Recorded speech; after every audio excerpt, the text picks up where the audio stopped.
नमस्कार बच्चों, political science learning with Jitendra YouTube channel पर आपका एक बार फिर से हार्दिक स्वागत है, हार्दिक अभिनंदन है। बच्चों यहाँ पर हम क्या पढ़ रहे हैं पता है आपको? पॉलिटिकल साइंस राजनीति विज्ञान कक्षा 12। इसके अंतर्गत हम मूल अधिकार पढ़ रहे थे और मूल अधिकारों के अंतर्गत हमने समानता का अधिकार अनुच्छेद 14 से 18 कर लिया। उसके बाद में स्वतंत्रता का अधिकार 19 से 22 कर लिया।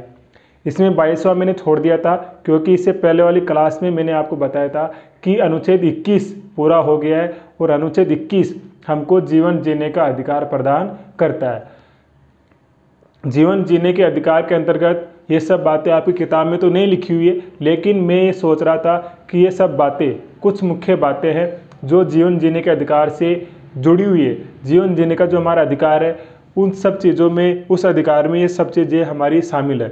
ये सारे अधिकार जो हमारा जीवन जीने का अधिकार है उसके अंदर शामिल है। संविधान के अंदर इनका उल्लेख नहीं किया गया है। संविधान में इनमें से किसी भी मौलिक अधिकार के रूप में इनका उल्लेख नहीं किया गया है, लेकिन जो हमारा सर्वोच्च न्यायालय उसने इन सब अधिकारों को मूल जीवन जीने के अधिकार के अंतर्गत शामिल किया है। सुप्रीम कोर्ट ने इन सब अधिकारों को जीवन जीने के अधिकार में शामिल किया है। तो एक बार हम इन अधिकारों के बारे में पढ़ लेते हैं, उसके बाद में अनुच्छेद 22 और उसके आगे का जो हमारा मूल अधिकार है उसके बारे में हम अध्ययन करेंगे। ठीक है, तो यहाँ पर हम समझते हैं मानवीय प्रतिष्ठा के साथ में जीवन जीने का अधिकार। मानवीय प्रतिष्ठा के साथ में जीवन जीने का अधिकार, इसमें क्या होगा बच्चों? आपको समाज में बिल्कुल प्रतिष्ठा से जीवन जीने का अधिकार है। आपको समाज में प्रतिष्ठा से जीवन जीने का अधिकार है। कोई भी व्यक्ति आपको सार्वजनिक रूप से अपमानित नहीं कर सकता, लज्जित नहीं कर सकता। यहाँ तक कि यदि कोई हमारे परिवार में, हमारे परिवार का मेंबर कोई गलत कार्य करता है तो कोई भी व्यक्ति उस व्यक्ति के साथ में, उस मेंबर के साथ में जोड़ते हुए हमको लज्जित नहीं कर सकता, हमको अपमानित नहीं कर सकता, क्योंकि हमारी प्रतिष्ठा अलग है। उसने जो करते किया होगा वो उसके साथ में, उसको लेकर कोई हमको अपमानित या लज्जित नहीं कर सकता।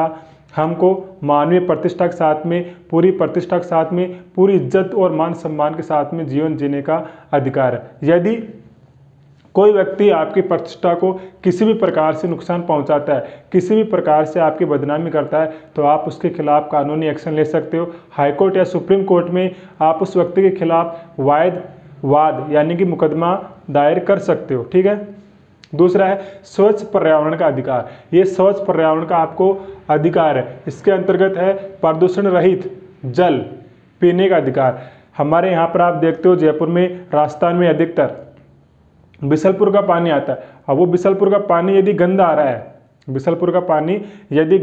रहा है, उसमें कुछ गंदगी आ रही है, स्वच्छ पानी नहीं आ रहा है, 10-5 दिन से, महीने भर से ये सब प्रॉब्लम चल रही है, तो ऐसी कंडीशन में बच्चों आप सुप्रीम कोर्ट या हाई कोर्ट जा सकते हो और सुप्रीम कोर्ट और हाई कोर्ट से ये मांग कर सकते हो कि सर, स्वच्छ पानी पीने का हमारा अधिकार है और वो पानी हमको 1 महीने से नहीं मिल रहा है, हम लोग परेशान हो रहे हैं, बीमार हो रहे हैं, हमारे घर परिवार में बीमारियां पैदा हो रही है, आप हमारे लिए स्वच्छ पानी की व्यवस्था करवाइए। ऐसी कंडीशन में आपकी सुनवाई करते हुए, आपकी याचिका सुनते हुए, आपकी अपील पर सुनवाई करते हुए सुप्रीम कोर्ट या हाई कोर्ट जहां भी आप जाओगे, वो न्यायालय आपकी सुनवाई करते हुए जो भी इस विभाग से संबंधित होगा उस विभाग के अधिकारी को आदेश जारी करेंगे और आपको स्वच्छ पानी पीने के लिए उपलब्ध करवाएंगे। ठीक है।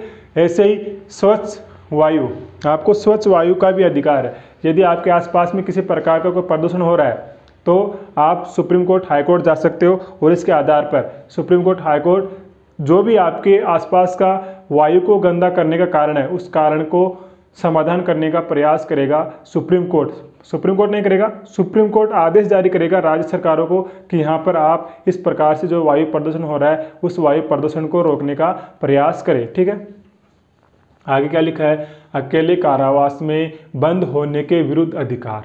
अकेले कारावास में बंद होने के विरुद्ध अधिकार मतलब किसी व्यक्ति को पुलिस ने गिरफ्तार किया है, किसी भी व्यक्ति को पुलिस ने गिरफ्तार किया है तो उस व्यक्ति को अकेले कारावास में नहीं रखा जाएगा, उसको 1 या 2 कैदी जो वहाँ पहले से मौजूद है उनके साथ में रखा जाएगा। अकेले रहने से उस व्यक्ति को मानसिक रूप से ज़्यादा परेशानी हो सकती है, वो मानसिक रूप से परेशान हो सकता है, इस कारण से उसका ये अधिकार है कि उसको 1 या 2 जो कैदी पहले से रह रहे हैं उसके साथ में ही रखा जाए। इसलिए यह आपको ध्यान में रखना है कि किसी भी व्यक्ति को जेल में अकेले कमरे में नहीं बिठाया जाता है, अकेले बंदी उसको नहीं बनाया जाता है। ठीक है, यदि किसी व्यक्ति को अकेले कारावास में बंद किया जाता है, किसी कमरे में अकेले में रखा जाता है, तो उसका जो परिवार का सदस्य होगा, जो मेंबर होगा, उसका दोस्त होगा, कोई भी कोर्ट में जा सकता है और उसके इस अधिकार की रक्षा कर सकता है कि उसको अकेले कारावास में बंद नहीं रखा जाए। ठीक है, आगे है निःशुल्क कानूनी सहायता पाने का अधिकार।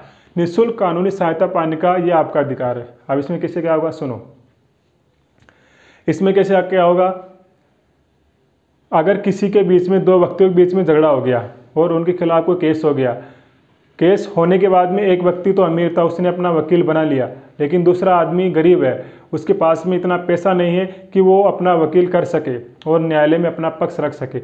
ऐसी कंडीशन में उसको भी न्याय मिले, इस आधार पर ये निःशुल्क कानूनी अधिकार आपको दिया गया है सुप्रीम कोर्ट के द्वारा, इसको जीवन जीने के अधिकार में शामिल किया है। अब इसमें कैसे क्या होगा, जो व्यक्ति आर्थिक रूप से कमजोर है, जो वकील नहीं कर पा रहा है, अपना पक्ष नहीं रख पा रहा है सुप्रीम कोर्ट में, हाई कोर्ट में, जहाँ पर भी उसका केस चल रहा है, जिस भी न्यायालय में उसका केस चल रहा है, वहाँ पर यदि वो अपना पक्ष नहीं रख पा रहा है तो इस संबंध में 3 आयोग बने हुए हैं। निःशुल्क कानूनी सहायता उपलब्ध कराने के संबंध में 3 आयोग बने हुए हैं। पहला आयोग, ध्यान सुनना, राष्ट्रीय विधिक सहायता प्राधिकरण है, दूसरा राज्य विधिक सहायता प्राधिकरण है और तीसरा जिला विधिक सहायता प्राधिकरण है। इन तीनों प्राधिकरणों में से, इन 3 संस्थाओं से, इन तीनों आयोगों में से किसी के पास जाकर आप अपनी ओर से अपील कर सकते हो कि सर मैं आर्थिक रूप से कमज़ोर हूँ, मेरा ये ऐसा केस है और मैं अपनी ओर से वकील नहीं कर पा रहा हूँ, तो आप मेरी विधिक सहायता करिए, मेरे को वकील उपलब्ध करवाइए। फिर जो संस्था होगी वो आपको वकील उपलब्ध करवाएगी। आपका 1 रुपया भी इसमें खर्च नहीं होगा, 1 रुपया भी आपका इसमें खर्च नहीं होगा, जो भी खर्चा होगा वो सब संस्था उठाएगी। ठीक है, तो निःशुल्क कानूनी सहायता पाने का आपको अधिकार है। बंधुआ मजदूरी करने के विरुद्ध अधिकार।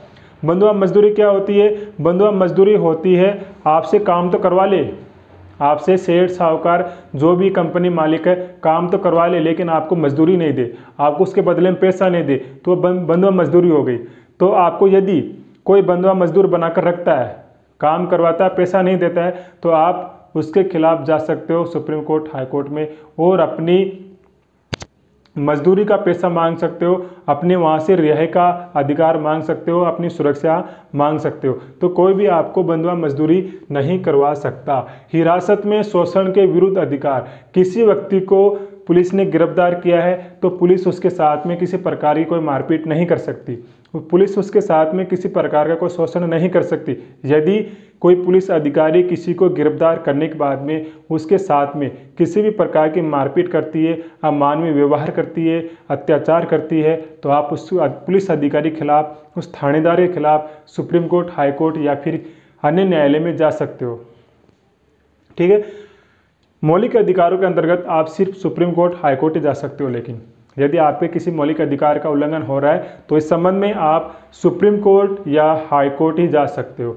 अन्य न्यायालयों में आप मौलिक अधिकारों के विषय में नहीं जा सकते, ये ध्यान में रखना है। दूसरा है नींद का अधिकार। नींद का अधिकार क्या है बच्चों? यहाँ पर नींद का अधिकार, नींद के अधिकार से मतलब है आपको सुखपूर्वक सोने का अधिकार है। कोई भी आपकी नींद में किसी प्रकार का कोई डिस्टर्बेंस नहीं कर सकता, और यदि करता है तो आप उसके खिलाफ कानूनी कार्रवाई कर सकते हो, कानूनी प्रक्रिया अपना सकते हो अपने नींद के अधिकार को पूरा करने के लिए। मैंने आपको बताया था किस प्रकार से एग्जाम्पल दिया था, वो एग्जाम्पल आप याद करना, मैंने क्या बताया है, नींद का अधिकार किस प्रकार से जुड़ा हुआ है। ठीक है, यहाँ पर अगर पूरा बताएंगे ना अभी तो फिर वीडियो लंबा हो जाएगा। शोर प्रदूषण से मुक्ति का अधिकार, ये इसी से जुड़ा हुआ है। आप कहीं पर आसपास में रह रहे हो और आपके घर के आसपास में रोज देर धमाधम डीजे बजता है, आप सो नहीं पाते हो सही ढंग से, आप अपना जीवन ढंग से नहीं जी पा रहे हो, आपके आसपास में जो प्रदूषण हो रहा है, शोर प्रदूषण हो रहा है, ध्वनि प्रदूषण हो रहा है, उससे आप परेशान हो, तो उस जो परेशानी हो रही है, जिसके कारण से आपको परेशानी हो रही है, जिसके कारण से आपके आसपास का वायु प्रदूषण खराब हो रहा है, ध्वनि प्रदूषण खराब हो रहा है, शोर प्रदूषण हो रहा है, तो उसके खिलाफ आप कोर्ट में जा सकते हो और कोर्ट उस व्यक्ति के खिलाफ कानूनी कार्रवाई करेगा। ठीक है, आगे क्या है, सूचना का अधिकार। सूचना का अधिकार एक ऐसा अधिकार है बच्चों, इस अधिकार के द्वारा हम किसी भी सरकारी संस्था से किसी भी प्रकार की सूचना प्राप्त कर सकते हैं। मतलब जैसे कोई सरकारी स्कूल है, सरकारी स्कूल में कितना पोषण आया, कितना बच्चों को खाना दिया गया, किस क्वालिटी का खाना दिया जा रहा है, इसके बारे में हम जानकारी प्राप्त कर सकते हैं।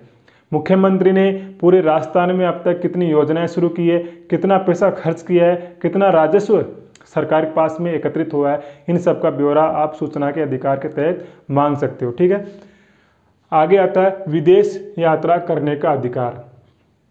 आप भारत के अलावा अन्य किसी भी देश में घूमने के लिए जा सकते हो, यह आपका अधिकार है, कोई आपको रोक नहीं सकता कि आप विदेश नहीं जाओगे। कोई कारण ही हो जिसकी वजह से कोई नुकसान होता हो आपके विदेश जाने से, तो भले ही आपको रोक देंगे, लेकिन वैसे सामान्य परिस्थितियों में आपको विदेश जाने से कोई भी नहीं रोक सकता। यह आपका अधिकार है कि आप विदेश यात्रा पर जाओ, विदेश में घूमो। कैदी के लिए जीवन की आवश्यकताओं का अधिकार, मतलब जिस व्यक्ति को कैदी बनाया गया है, जो व्यक्ति जेल में है, जो व्यक्ति जेल में बैठा हुआ है, उसको वह सब भौतिक सुविधाएं प्राप्त होगी जो एक सामान्य जीवन जीने के लिए नागरिक के लिए आवश्यक है। मतलब उसको सही से खाना मिलेगा, कपड़ा मिलेगा, सोने की व्यवस्था मिलेगी, अच्छे से पीने को पानी मिलेगा, सब कुछ सुविधाएं जो आम रूप से होनी चाहिए वो सारी सुविधाएं उसको वहाँ पर दी जाएगी। अगर किसी को कैदी बनाकर रखा है, जेल में है, तो इसका मतलब ये नहीं कि उसका कोई अधिकार ही नहीं है, उसका भी अधिकार है, वो भी सम्मानपूर्वक जी सकता है। जेल में रहते हुए उसके साथ में कोई अमानवीय व्यवहार नहीं किया जाएगा। ठीक है, वो भी एक मानव है। दो सिद्धि वाले न्यायालय आदेश से अपील करने का अधिकार। यदि किसी न्यायालय ने आपको दोषी ठहरा दिया है तो आप उस न्यायालय के आदेश के विरुद्ध ऊपरी अदालत में अपील कर सकते हो, यह आपका अधिकार है। कोई भी आपको यह नहीं कह सकता कि आप वहां पर अपील मत करिए, या फिर ऊपरी अदालत भी आपको यह नहीं कह सकती कि आप उस न्यायालय के आदेश के विरुद्ध हमारे यहाँ पर अपील नहीं कर सकते। ये आपको ध्यान में रखना है। ये जो हमने मूल अधिकार पढ़े, ये आपके सिलेबस में नहीं है, क्लास 12 में कहीं पर भी मैं आपको बता दूं, ये जो मैंने आपको मूल अधिकार बताए हैं जीवन जीने के अधिकार के अंतर्गत, ये आपके सिलेबस में शामिल नहीं है। इनको आपको याद करने की आवश्यकता नहीं है, परेशान होने की आवश्यकता नहीं है। ये मैंने वैसे ही बताया क्योंकि हर नागरिक को कम से कम अपने अधिकारों के बारे में जानकारी होनी चाहिए कि हमको कौन कौन से अधिकार है, जिससे कि हम एक सम्मानित सके और गरिमापूर्ण जीवन जी सके। तो हमको ये अधिकार पता होनी चाहिए कि हमको कौन कौन से अधिकार दिए गए हैं संविधान के अंतर्गत, और सुप्रीम कोर्ट ने कौन से अधिकार मौलिक अधिकार माने हैं, इन सब चीज़ों का हमको पता होना चाहिए एक आम नागरिक होने के नाते। चाहे से हम पढ़ाई करते हो, चाहे से हम पढ़ाई नहीं करते हो, हर व्यक्ति को अपने अधिकारों के बारे में जानकारी होनी चाहिए, तभी वो व्यक्ति अपना जीवन सही से जी सकता है। ठीक है, अब चर्चा करते हैं हम आर्टिकल 22 की। आर्टिकल 22 में क्या दिया गया है, अनुच्छेद 22। थोड़ा सा मैं स्पीड से इसलिए बोल रहा हूं ताकि वीडियो बड़ा नहीं बने, और लिखा हुआ तो इसमें है ही। ये सब मैं साफ कर दिया हूं, और अनुच्छेद 22 की अब हम चर्चा करने वाले हैं। अनुच्छेद 22, अनुच्छेद 22 में क्या है, बंदीकरण से सुरक्षा। बंदीकरण से सुरक्षा, और मैं यहाँ पर एक और डाल रहा हूँ निवारक निरोध। निवारक निरोध, ये दोनों 22 से संबंधित है, अनुच्छेद 22 से संबंधित है। यहाँ पर हम पहले समझते हैं बंदीकरण से सुरक्षा। क्या सुरक्षा उसको अनुच्छेद 22 में दी गई है। जिस व्यक्ति को गिरफ्तार किया गया है या फिर जिसको गिरफ्तार किया जाना है, उस व्यक्ति को क्या सुरक्षा दी गई है। तो अनुच्छेद 22 इस बात का प्रावधान करता है कि जिस व्यक्ति को गिरफ्तार किया जा रहा है, जिस व्यक्ति को गिरफ्तार किया जा रहा है, उसको उसकी गिरफ्तारी के कारण बताने होंगे। गिरफ्तारी के कारण बताने होंगे कि उसको क्यों गिरफ्तार किया जा रहा है। किसी व्यक्ति को पुलिस गिरफ्तार करने आती है तो उस व्यक्ति का ये अधिकार है कि वो पुलिस से ये पूछ सके कि मेरे को क्यों गिरफ्तार किया जा रहा है। पुलिस से ना डर के, पुलिस आ गई घर में तो उसे डरना नहीं है। यदि पुलिस आपको गिरफ्तार करने आई है, अरेस्ट करने आई है, तो आपका ये अधिकार है कि आप पुलिस से पूछ सको कि मेरे को किस आरोप में, किस अपराध में गिरफ्तार किया जा रहा है। पुलिस आपको वो अधिकार, वो कारण बताने के लिए बाध्य है, और आपको वो कारण वो कारण बताएगी जिसकी वजह से आपको गिरफ्तार किया जा रहा है। ठीक है। और दूसरा क्या है यहाँ पर, दूसरा क्या है, एक अपराध के लिए दोहरा दंड नहीं दिया जाएगा, दोहरा दंड नहीं दिया जाएगा। एक अपराध के लिए दोहरा दंड नहीं दिया जाएगा। किसी व्यक्ति ने एक अपराध किया है तो उसको एक से अधिक बार सजा नहीं दी जाएगी। किसी व्यक्ति ने एक प्रकृति का एक अपराध किया है तो उसको एक से अधिक बार सजा नहीं दी जाएगी। ठीक है, ध्यान में रखना यहाँ पर, यह बंदीकरण से सुरक्षा के अंतर्गत शामिल है। और तीसरा क्या है, अपने खिलाफ सॉरी ये भी इसमें शामिल है वैसे तो, लेकिन आपकी किताब में नहीं लिखा है ऐसा। हाँ, अपने वकील से परामर्श करने का अधिकार होगा, वकील से परामर्श करने का अधिकार होगा। जिस व्यक्ति को गिरफ्तार किया गया है, जिस व्यक्ति को गिरफ्तार किया गया है उस व्यक्ति को यह अधिकार है कि वो अपने वकील से परामर्श कर सके, अपने विधि व्यवसाय से परामर्श कर सके और उसको बता सके कि मैं यहाँ पर इस प्रकार से गिरफ्तार हूँ और मेरे को छुड़ाने के संबंध में आप कार्रवाई करिए। तो पुलिस उसको अपने वकील से बातचीत करने से नहीं रोक सकेगी। ये उस गिरफ्तार किए गए व्यक्ति का अधिकार है कि वो अपने वकील से परामर्श कर सके। आगे क्या लिखा है इसी में, चौथा पॉइंट आपका, अपने वकील से परामर्श कर सके, एक अपराध के लिए दोहरा दंड नहीं दिया जाएगा, गिरफ्तारी के उसको कारण बताना होगा। और हाँ, 24 घंटे के भीतर उसको क्या करना होगा, न्यायालय में पेश करना होगा, न्यायालय में पेश करना होगा। कैसे, सशरीर पेश करना होगा। फिजिकल रूप से जिस व्यक्ति को हमने गिरफ्तार किया है उस व्यक्ति को न्यायालय में पेश करना होगा 24 घंटे के अंदर। गिरफ्तार किया है तब से वो 24 घंटे का समय शुरू हो जाएगा। लेकिन यहाँ पर ध्यान में रखना है बच्चों, आपको यात्रा का समय इसमें शामिल नहीं किया जाता है। 24 घंटे के भीतर यात्रा का समय शामिल नहीं किया जाता है, यात्रा का समय इसमें शामिल नहीं होता है। ये आपको ध्यान में रखना है, यात्रा का समय शामिल नहीं होता है। जैसे यदि कोई व्यक्ति राजस्थान का रहने वाला है और राजस्थान में वो अपराध कर देता है और अपराध करने के बाद में वो किसी बाहरी राज्य में भाग जाता है, यूपी भाग गया, एमपी भाग गया, छत्तीसगढ़ भाग गया, बिहार भाग गया, बंगाल भाग गया, महाराष्ट्र भाग गया, कहीं पर भी भाग जाता है वो, राजस्थान में अपराध करके, राजस्थान कोई निवासी है, राजस्थान में अपराध करके अन्य राज्य में भाग जाता है, तो उसको पकड़ करके तो लाएगी पुलिस उसको पकड़ कर लेकर आएगी। और उसको गिरफ्तार किया है, पुलिस ने बंगाल से उसको गिरफ्तार किया, एमपी से उसको गिरफ्तार किया है, तब से लेकर यहाँ तक राजस्थान के किसी थाने में लाने तक जो समय है वो समय इस 24 घंटे के भीतर, इस 24 घंटे के अंदर शामिल नहीं किया जाएगा। जैसे ही वो राजस्थान के किसी थाने में लाकर उसको बिठाती है पुलिस, तो उसी समय से वो 24 घंटे का समय शुरू हो जाएगा, यहीं से 24 घंटे का समय शुरू हो जाएगा और यहीं से फिर उसको 24 घंटे के अंदर न्यायालय में पेश करना होगा।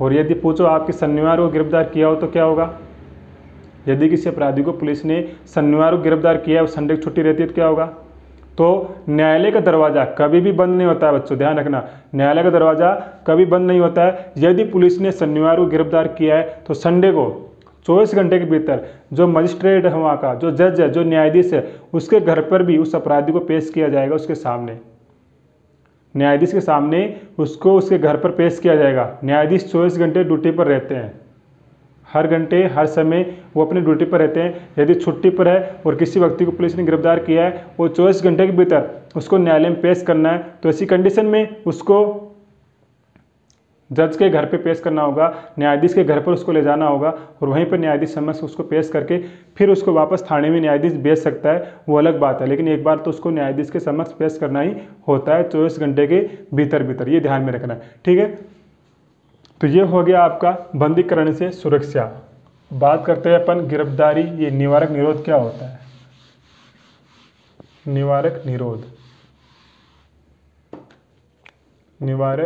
निरोध, इसमें क्या होता है बच्चों, किसी व्यक्ति को अपराध करने से पूर्व अपराध करने से पूर्व गिरफ्तार कर लिया जाता है। किसी व्यक्ति ने अपराध नहीं किया है, वो अपराध करने वाला है, उससे पूर्व उसको गिरफ्तार कर लिया जाता है और उसको नज़रबंद रखा जाता है।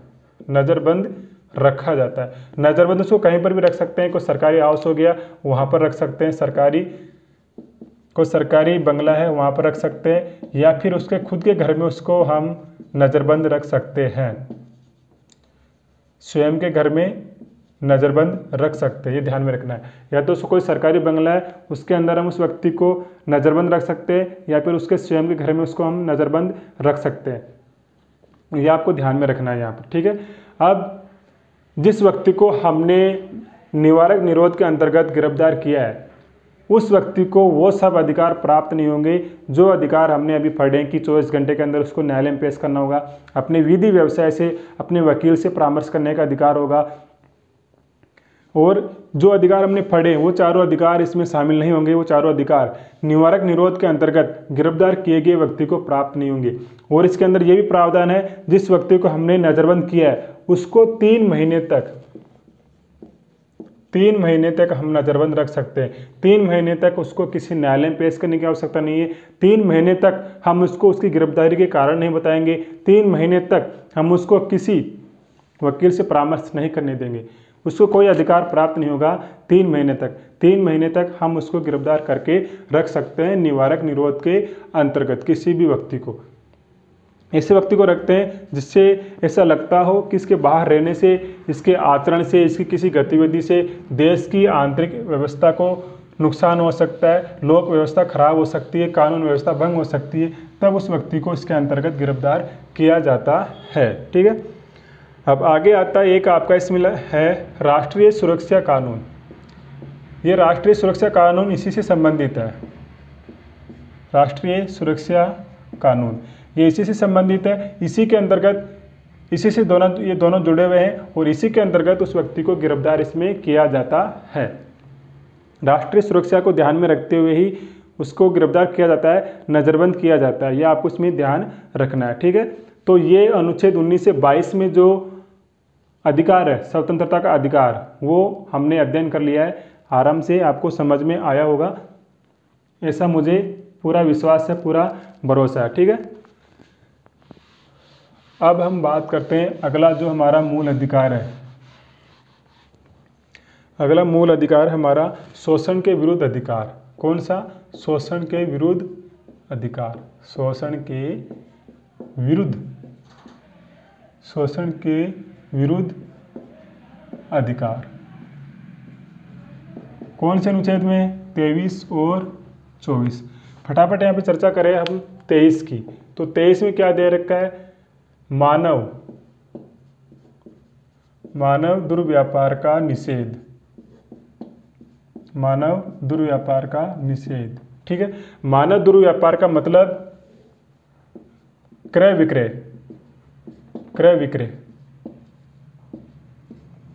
क्रय विक्रय का निषेध किया गया है। मतलब देश के आज़ाद होने से पूर्व हमारे यहाँ पर दास रखे जाते थे, लोगों को उसी प्रकार से बेचा जाता था, लोगों को उसी प्रकार से खरीदा जाता था जिस प्रकार से हम किराने की दुकान से या फिर मंडी से कोई सामान लेकर आते हैं, फिर हम किसी और से खरीदते हैं और उसको किसी और को बेच देते हैं। जिस प्रकार से हम वस्तुओं का आदान प्रदान करते हैं, वस्तुओं का क्रय विक्रय करते हैं, उसी प्रकार से हमारे देश आज़ाद होने से पूर्व हमारे देश में यह हालात थे कि मनुष्य का भी क्रय विक्रय होता था, मनुष्य को भी खरीदा और बेचा जाता था। तो उस पर प्रतिषेध लगाया गया है, उसके ऊपर निषेध लगाया गया है कि अब किसी भी व्यक्ति का दुर्व्यापार नहीं होगा, किसी व्यक्ति का कोई क्रय विक्रय नहीं कर सकता, किसी व्यक्ति को कोई दास बनाकर नहीं रख सकता। यहाँ पर बेगार प्रथा भी एक लिखा हुआ है, बेगार प्रथा।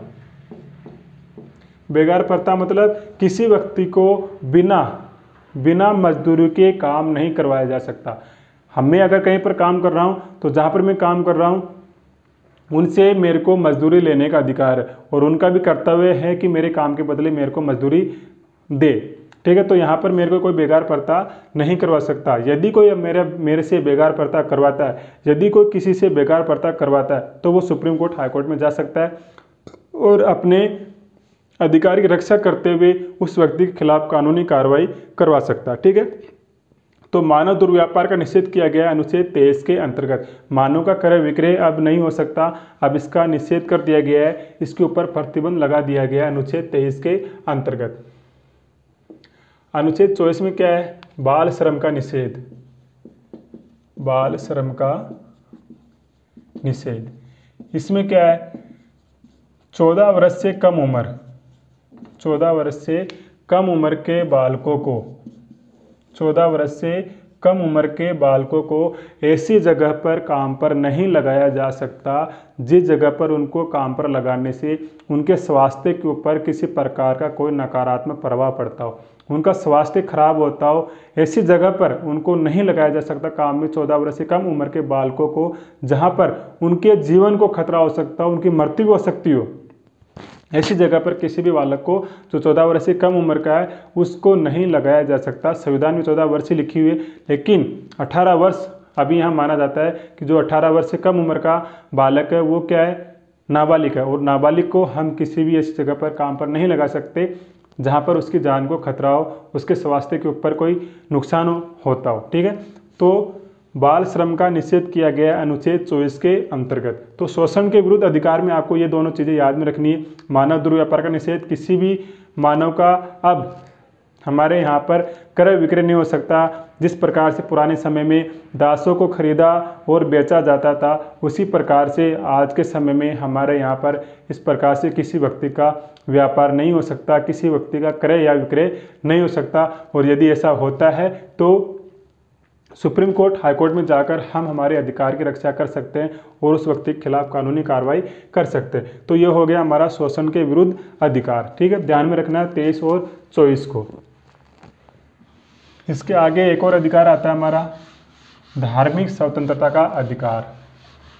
धार्मिक स्वतंत्रता का अधिकार, चौथा अधिकार है ये, धार्मिक स्वतंत्रता का अधिकार। धार्मिक स्वतंत्रता का अधिकार, इसमें क्या है? अनुच्छेद 25 से 28, अनुच्छेद 25 से 28 में धार्मिक स्वतंत्रता का अधिकार दिया गया है। 25 की हम बात करें तो 25 में क्या लिखा है? 25 में क्या लिखा है? किसी भी धर्म को, किसी भी धर्म को मानने का अधिकार। हम किसी भी धर्म को मान सकते हैं, किसी भी धर्म के अनुसार क्या कर सकते हैं? आचरण कर सकते हैं, आचरण अपना सकते हैं। जिस धर्म को हम मानते हैं उस धर्म के अनुसार हम पूजा पद्धति अपना सकते हैं। ठीक है, पूजा पद्धति अपना सकते हैं जिस धर्म को हम मानते हैं। जिस धर्म को हम मानते हैं उसका हम प्रचार प्रसार कर सकते हैं। ये हमारा अधिकार है अनुच्छेद 25 के अंतर्गत। हमको कोई भी नहीं रोक सकता कि आप इस धर्म को मत मानो, हमको कोई भी ये नहीं कह सकता कि आप इस प्रकार का आचरण मत करो, हमको कोई भी ये नहीं कह सकता कि आप ये धर्म पूजा पद्धति मत अपनाओ, हमको कोई ये नहीं कह सकता कि आप अपने धर्म का प्रचार प्रसार मत करो। हाँ, राज्य हमारे इस अधिकार के ऊपर प्रतिबंध जरूर लगा सकता है यदि हमारे इनमें से किसी कर्तव्य के द्वारा किसी प्रकार का कोई नुकसान होता हो, अव्यवस्था होती हो, समाज में लोक व्यवस्था बिगड़ती हो, तो उसके आधार पर जरूर प्रतिबंध लगाया जा सकता है। अन्यथा हमारे इस अधिकार के ऊपर कोई भी प्रतिबंध नहीं लगा सकता। पूजा पद्धति का मतलब, यदि कोई हिंदू धर्म से संबंधित है और वो किसी पूजा पद्धति में विश्वास करता है, किसी मंदिर में जाना विश्वास करता है, तो जा सकता है। कोई भी व्यक्ति उसको यूँ नहीं कह सकता कि आप पूजा पद्धति क्यों करते हो, करूँगा, मेरे अपना अधिकार है, इसमें किसी को कोई रोक टोक नहीं होगी। ठीक है, ये आपको ध्यान में रखना है। अब आर्टिकल 26 में क्या है, इसी प्रकार से आपको याद में रखना है तो आपको आराम से याद रहेगा। और अगर रट्टा मारने का प्रयास करोगे तो फिर ये याद नहीं होगा। आराम से आप एग्जाम में ये लिख सकते हो। 26 में क्या लिखा हुआ है? किसी धार्मिक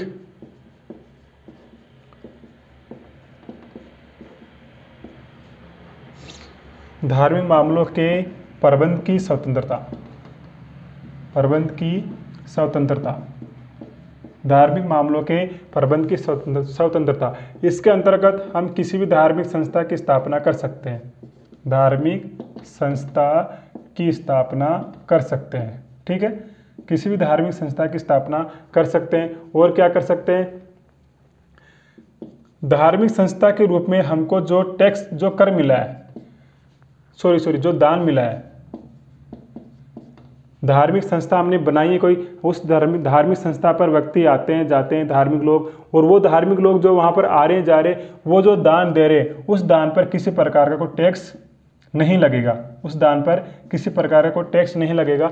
जो दान हमको मिला है उसमें कर देने से हमको स्वतंत्रता प्राप्त होगी। और इसमें क्या है, चल अचल संपत्ति अर्जित करने का अधिकार, चल अचल संपत्ति अर्जित करने का अधिकार, यानी कि हम किसी भी धार्मिक उद्देश्य की पूर्ति के लिए चल या अचल संपत्ति अर्जित कर सकते हैं। चल का मतलब क्या होगा, कैश पैसा, कैश पैसा हमारे पास में कितना पड़ा है। अचल का मतलब होगा जमीन जायदाद, जमीन जायदाद। तो हम हमारे धार्मिक उद्देश्य की पूर्ति के लिए, हमारे धर्म के प्रचार प्रसार के लिए चल या अचल संपत्ति का अर्जन कर सकते हैं। कोई भी राज्य, कोई भी व्यक्ति हमारे ऊपर इस प्रकार का कोई प्रतिबंध नहीं लगा सकता। प्रतिबंध लगाएगा तो सिर्फ कानूनी व्यवस्था बिगड़ने के आधार पर लगाएगा, लोक व्यवस्था बिगड़ने के आधार पर लगाएगा, अन्यथा कोई भी हमारे इस अधिकार पर प्रतिबंध नहीं लगा सकता। धार्मिक स्वतंत्रता के अधिकार के अंतर्गत ये अनुच्छेद 25 में धार्मिक मामलों की प्रबंध की स्वतंत्रता हमको दी गई है। ठीक है, अब बात करते हैं अपन अनुच्छेद 27 की। अनुच्छेद 27 क्या दिया गया अनुच्छेद 27 में? अनुच्छेद 27 में दिया गया है कर देने की स्वतंत्रता। ये इसमें शामिल है, कर देने की स्वतंत्रता, कर देने की स्वतंत्रता। कर देने की स्वतंत्रता मतलब, कर देने की स्वतंत्रता मतलब राज्य यदि किसी विशेष धर्म की वृद्धि या उन्नति के लिए टैक्स लगाता है कोई भी, तो वो टैक्स हम देने के लिए बाध्य नहीं है। क्या समझे यहाँ पर? कर देने की स्वतंत्रता, अनुच्छेद 27। राज्य यदि किसी विशेष धर्म की उन्नति के लिए हमारे ऊपर टैक्स लगाता है, हमारे ऊपर कर लगाता है, तो हम उस प्रकार का टैक्स देने के लिए, उस प्रकार का कर देने के लिए स्वतंत्र है। हम नहीं देंगे, क्योंकि राज्य किसी भी धर्म विशेष की उन्नति के लिए, किसी धर्म विशेष की सुरक्षा करने के लिए, किसी धर्म विशेष की वृद्धि के लिए किसी भी व्यक्ति के ऊपर, आम जनता के ऊपर किसी प्रकार का टैक्स नहीं लगा सकता। और यदि लगाता है तो अनुच्छेद 27 हमको यह अधिकार देता है कि हम वो टैक्स नहीं देंगे जो किसी विशेष धर्म की उन्नति के लिए सरकार ने राज्य ने हमारे ऊपर थोपा है। हम उस टैक्स को नहीं देंगे। यह आपको ध्यान में रखना है कर देने की स्वतंत्रता के अंतर्गत। ठीक है, अब बात करते हैं अपन अनुच्छेद 28 की। अनुच्छेद 28 क्या है? अनुच्छेद 28 में, अनुच्छेद 28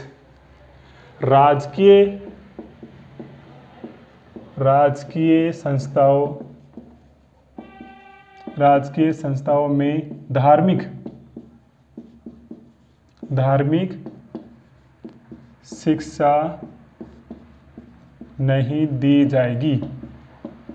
राजकीय संस्थाओं में धार्मिक शिक्षा नहीं दी जाएगी मतलब जो संस्था, जो स्कूल, मुख्य रूप से जो स्कूल है, और यदि वो स्कूल राज्य सरकार की वित्तीय सहायता से स्थापित की गई है, राज्य सरकार के द्वारा चलाई जा रही है, तो उस स्कूल में किसी प्रकार की कोई धार्मिक शिक्षा नहीं दी जाएगी।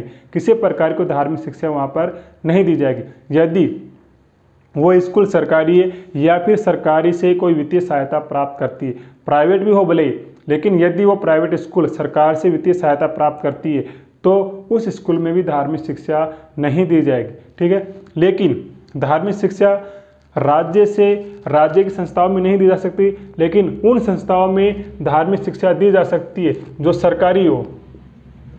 सरकारी तो हो, लेकिन उनका उद्देश्य क्या हो? उद्देश्य क्या हो?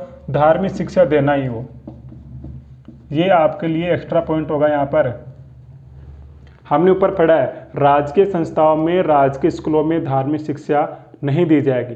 ये ठीक बात है, लेकिन यहाँ पर इसी अनुच्छेद में यह भी व्यवस्था की गई है कि यदि सरकार किसी स्कूल की स्थापना, किसी संस्था की स्थापना इसी उद्देश्य से की जाती है, करती है कि इस स्कूल में, इस संस्था में इस धर्म की शिक्षा दी जाएगी, तो फिर उस स्कूल में, उस संस्था में उस धर्म की शिक्षा दी जा सकती है। यदि आपको उस धर्म से कोई दिक्कत है, उस धर्म की शिक्षा आप नहीं लेना चाहते हो, तो आप भले वहाँ पर एडमिशन मत लो, क्योंकि वहाँ तो उस धर्म की शिक्षा दी जाएगी। क्यों दी जाएगी? क्योंकि उसकी स्थापना ही इसी उद्देश्य से की गई है। ठीक है, तो ये ध्यान में आपको रखना है। तो अनुच्छेद 25 से 28 धार्मिक स्वतंत्रता का अधिकार हमको प्रदान करता है। तो हमने ये अनुच्छेद पढ़ लिए हैं, चार मौलिक अधिकार हमने अध्ययन कर लिया है। ठीक है, आपको समझ में आया होगा ऐसा मैं मानता हूँ। और थोड़ा सा स्पीड से इसलिए बोलना पड़ता है क्योंकि मैटर ज़्यादा है, और मेरा सिद्धांत ये ऐसा है कि मैं पूरी सब चीज़ें समझाने का प्रयास करता हूँ, कोई चीज़ छूटे नहीं, इस प्रकार का मेरा प्रयास रहता है। इस प्रकार से यदि थोड़ा सा मैं स्पीड से बोल रहा हूँ तो इसमें यूट्यूब में ऑप्शन आता है स्पीड कम करने का, वहाँ से आप स्पीड कम कर सकते हो आराम से, और आराम से पढ़ सकते हो। मेरा उद्देश्य सिर्फ और सिर्फ आपको सही जानकारी देने का है और अच्छे से पढ़ाने का है। बस वीडियो बड़ा बन रहा है, कोई दिक्कत नहीं है, लेकिन थोड़ा सा मैं स्पीडली इसलिए हो जाता हूँ कि ज़्यादा वीडियो बड़ा भी नहीं बने, क्योंकि देखने में आपका भी समय ज़्यादा नहीं लगे और आपका नेट भी खर्च नहीं हो। इसको मेरे को ध्यान में रखना होता है। बाकी और ऐसा कोई विषय नहीं है। मैंने आपको अच्छे से पूरा सब कुछ यहाँ पर आज तक धार्मिक स्वतंत्रता का जो अधिकार है वहाँ तक हमने अच्छे से डिस्कस कर लिया है। अब आगे जो हमारे मूल अधिकार बचे हुए उनको हम आगे डिस्कस करेंगे अगली क्लास के अंतर्गत। ठीक है, तो वीडियो अच्छा लगा हो आपको तो लाइक कर देना, और अपने जो मित्र है जो पढ़ रहे हो अभी वर्तमान में 12वीं क्लास को, उनको एग्ज़ाम देना हो, राजनीति विज्ञान वो पढ़ते हो, तो आप उनके पास भी ये वीडियो शेयर कर सकते हो ताकि उनको भी शिक्षा मिल सके, उनको भी पढ़ाई करने का अवसर मिल सके। ठीक है, तो मिलेंगे नेक्स्ट क्लास में एक नई जानकारी के साथ में। जब तक के लिए, तब तक के लिए जय हिंद, जय भारत, जय संविधान।